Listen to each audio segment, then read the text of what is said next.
Hi guys, if it's Tuesday, it's Down and Dirty Woodscraft. Stay with me.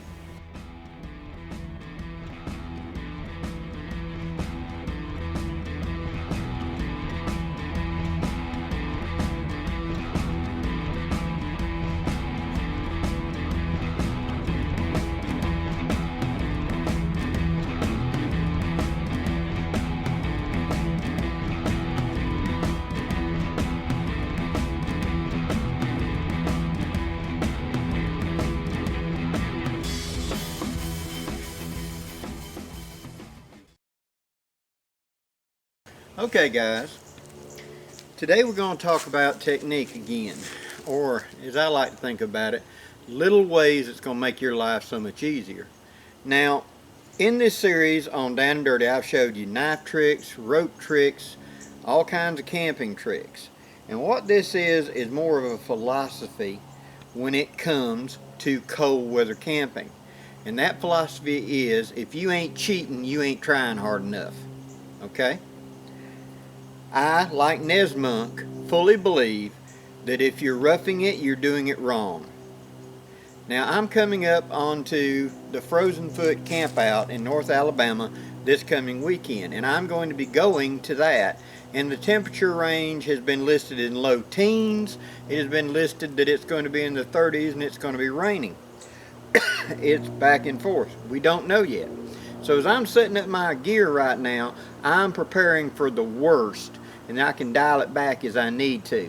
So let me show you what my sleeping set's going to be for the worst, and we're going to talk about that right quick. Okay, first off, if I'm not on a cot, it's going to be a solid ground sheet. This is going to keep moisture from coming up no matter what. And I want a ground sheet that's well bigger than my actual sleep footprint. I don't want any moisture sneaking in from the side, and give me a little bit of room to lay down some small gear. Next, I've got a big one of them thermocells. This is almost 1.5 inches, 2 inches thick. And that's going to be my ground insulation. It's going to go underneath. If I can do this without making a big fuss. Like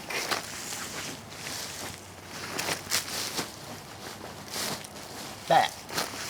Okay, so now I've got my big thick insulation. Of course, I'm going to have some sort of tent or whatever over me, or tarp with a fire in the front to catch heat.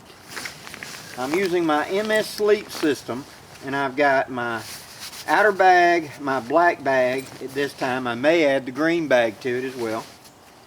And then for a pillow, I've got a dry bag that's got a Wooby in it for warmth, so that this pillow, this pillow will actually get warm with my head on it rather than feeling so cold. Next, little tips. What am I going to do to help me if it's a really cold, bitter night? Well, one thing I'm going to do is this. Now let me zoom in and I'll give you a close-up on this. This is going to be my heater. What I've got right here, all of this is one of those Negligee canteens. Now, I recommend Negligee because they can handle boiling hot water. Won't hurt this at all. The U.S. Army canteen and other plastic canteens may or may not. I've had U.S. Army canteens that melted when I tried to put too hot of water in them. They get so soft they just become squishy. This is dishwasher safe, so it easily handles a 200-degree water. You take a sock. Now, suppose this is the sock I wore during the day, and I want to dry this sock. Well, I've taken them off. I've put my dry socks on. We'll get to that in just a second. But what I'm going to do with this is, I'm going to take this, and I'm going to put the sock over the canteen. And I'm going to pull it all the way on, just like this. And then once it's fully on, I'm going to take the top, pull it up, and I'm going to double it back down over it again. So I've got 2 layers of sock now on that canteen with just the neck sticking out. Now I will take my canteen cup with very hot or boiling water and transfer it into here and put the lid onto it. This, why I do this ahead of time is just as soon as I get the hot water in it and I seal it up and I make sure it's not going to leak, it goes in the sleeping bag. It's going to go down there in the feet to begin with. What I'm going to do with that sleeping bag, if it's really bitter cold, is I've got my fire going. I'm going to bring my sleeping bag out. I'm going to turn it inside out. And I'm going to hold it in front of the fire for a couple minutes and warm up the bag. Because when I put my body in there, I don't want that bag at ambient 10-degree temperature or whatever and suck a lot of BTUs out of me. I want that bag to be warm to begin with. So, I have just eaten, before it's time for bed, something like stews or chilies or something like that, something kind of spicy and hot if I can, to boost up my metabolism, get me cooking, get that fire stoked up on the inside. Then I hold up my sleeping bag and I warm it up. Fold up my sleeping bag, lay it in position. My hot water bottle is ready. That goes down in the feet area or goes where I might need it. Everybody sleeps at a different temperature. Now another little trick, if you don't want to do this, that I recommend to people is this. Look around and find you some of these hot hand toe warmers. Now you see how that picture is on there? It's got an adhesive that sticks to the sock.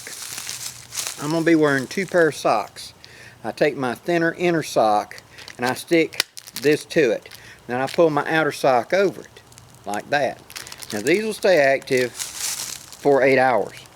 More than enough time. Now these are different than the hot hand warmer. These only get up to about 100 degrees, which is just about body temperature. So it keeps my toes from getting cold. And everybody sleeps differently. With me, it's my toes and my shins. So this is for the shins. I've got some nerve damage and some circulation problems in my left leg from some injuries and things. And so that leg goes to hurting me and I can't sleep because the ache gets so bad. By putting these onto both feet, double socks, proper clothing, warmed sleeping bag, and then I get in the bag with this and I'll maneuver this around to where I want. This will stay hot, insulated inside that bag for numerous hours. If I do it right, and this is a good insulator, my bag's good insulating, tomorrow morning when I wake up, this will be warm. I'm not talking about still hot like a thermos, but beyond body temperature warm. And this is what I'll drink when I first wake up to bring my temperature up. As I'm sitting up in my bag and I pull my bag around me and I'm trying to warm up, I unscrew and I start drinking warm water, bring my core temperature back up. That little trick has saved me many times. Hope this gives you an idea, guys. Please leave any questions or comments below. And if you haven't before, please hit the like button and subscribe. I'm Blackie for Shaman's Forge Woodscraft. Wishing you safe journeys. Have a great day, guys.